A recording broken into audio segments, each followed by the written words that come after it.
मैं प्रशासन से चाहती हूँ उसको फांसी की सजा होना चाहिए, उनके घर वालों को पूरों को जितनी हो सके सजा देना चाहिए।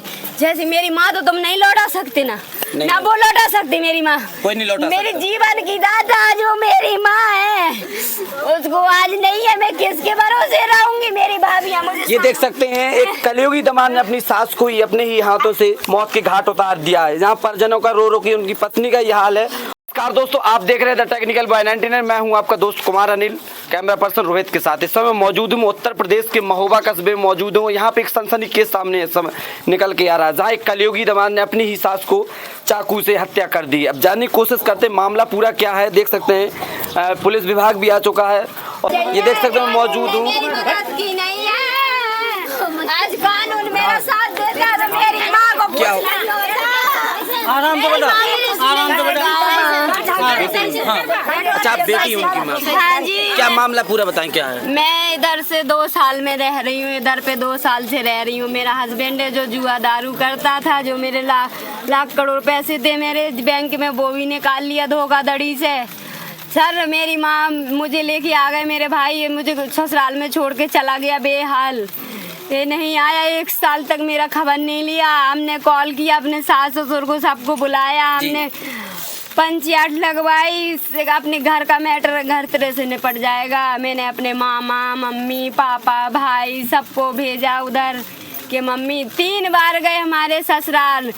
प्रधान जी जो पुराने कहाँ थी ससुराल आपकी, कहाँ थी? चुरवारी हरपालपुर के पास है, वहीं पे जो वे पुराने सरपंच हैं उनसे हमने कहा तो हमारे बोले तुम ले जाओ, कुछ बात नहीं होगी। हमारे भाई माँ बाप लेके आ गए हमको, हमें रखा 2 साल से, फिर नहीं आए ये लोग। पंचायत में बोले जो करना हो सो करो, हमें नहीं है तुमसे मतलब, हमें नहीं है तुमसे मतलब।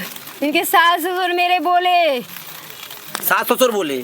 हाँ पति जी। दारू पीता था क्या? हाँ सब करता है, जुआ दारू सब करता है सर। जब यहाँ महोबा कब आया आपका पति? अभी आया था कल इतवार की रात। नशे में था जब? नहीं नशे में नहीं था सर। वो सबास में मारा क्या? हाँ वो सबास में मारा सर, मैं यहाँ पे थी। आपके सामने हुई ये बात? हाँ मेरे सामने हुई, मैं अंदर हुई थी, मम्मी इधर खड़ी हुई थी।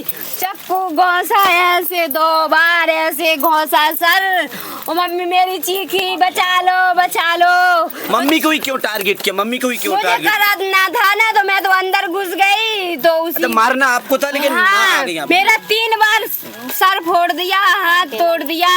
मेरे पास डॉक्टरी है, मेरे पास मुकदमा चल रहा है, 3-4 मुकदमा चल रहे हैं मेरे माँ बाप के पास कुछ नहीं है, फिर भी मेरी जीत के लिए, अच्छी से लेने के लिए मेरी माँ बाप मुकदमा लड़वाए, सब कुछ करवा रहे हैं। और क्या कार्रवाई चाहती है प्रशासन से आप? मैं प्रशासन से चाहती हूँ उसको फांसी की सजा होना चाहिए, उनके घर वालों को पूरों को जितनी हो सके सजा देना चाहिए। जैसे मेरी माँ तो तुम नहीं लौटा सकते ना वो लौटा सकती मेरी माँ, कोई नहीं लौटा मेरी सकता। जीवन की दाता जो मेरी माँ है उसको आज नहीं है, मैं किसके भरोसे रहूंगी। मेरी भाभियाँ मुझे ये देख सकते हैं, एक कलयुगी दामाद ने अपनी सास को ही अपने ही हाथों से मौत के घाट उतार दिया है, जहाँ परिजनों का रो रो के उनकी पत्नी का यह हाल है। उन्हें पत्नी ने मांग की प्रशासन से उनकी कार्रवाई जल्दी से जल्दी हो।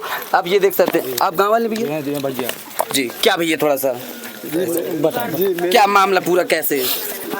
आप कौन है मतलब जिनके? मैं उनका बड़ा बेटा हूँ। माँ जो खत्म माँ हो गई? मेरी माँ खत्म हो गई। मैं अच्छा। उनका बड़ा बेटा हूँ, मेरा नाम प्रकाश है।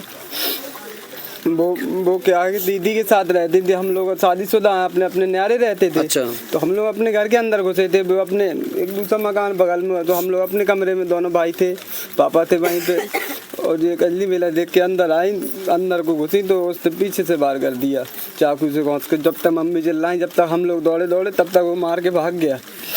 मौके पर मौत हो गई या फिर अस्पताल ले गए? हम यहाँ से सीधे फिर इमरजेंसी लगे, रात को इमरजेंसी में 1 घंटा भर्ती हुई, तो उसके बाद झांसी रेफर कर दिया। झांसी ले गए, झांसी में ग्वालियर रेफर कर दिया। ग्वालियर में रात भर रही और सुबह ख़त्म हो गई।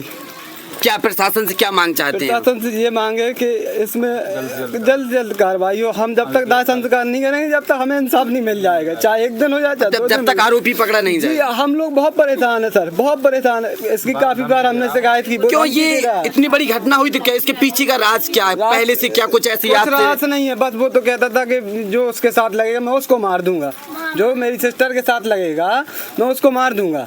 मतलब पति पत्नी की पहले से बनती नहीं थी? जी वो इसने धोखाधड़ी की। 8-10 लाख रुपए उस बहन के खाते में थे तो उसने यूपीआई ट्रांजैक्शन, उसके खाते से यूपीआई ट्रांजैक्शन कर लिया और उसने सब खत्म कर दिया। ना बहन को पता है कि पैसा कहाँ गया। हमने पूछा कि कहाँ गया, बोला कि पता नहीं, हमसे उड़ गया। हमने कहा चलो उड़ गया कोई बात नहीं, अपना घर का मामला है, तुमने उड़ाया उसने उड़ाया, बात ठीक है। यहाँ पंचायत जुड़ी तो उसमें फैसला हुआ कि आप लोग आइए कचहरी में आइए, कोर्ट द्वारा लवा जाइए, हम ऐसे नहीं बजाएंगे। आपने उसकी ज़िंदगी की, अपने बच्चों का भविष्य बर्बाद कर दिया, तो हम कैसे भेज दें अपनी बहन को आपके साथ। आप ये देख सकते हैं उनके बेटे ने बताया कि कोई ऐसा नहीं था, लेकिन पति पत्नी में अनबन थी तो ऐसे इसी में आके दामाद ने अपनी ही सास का अपने ही हाथों से मौत के घाट उतार दिया।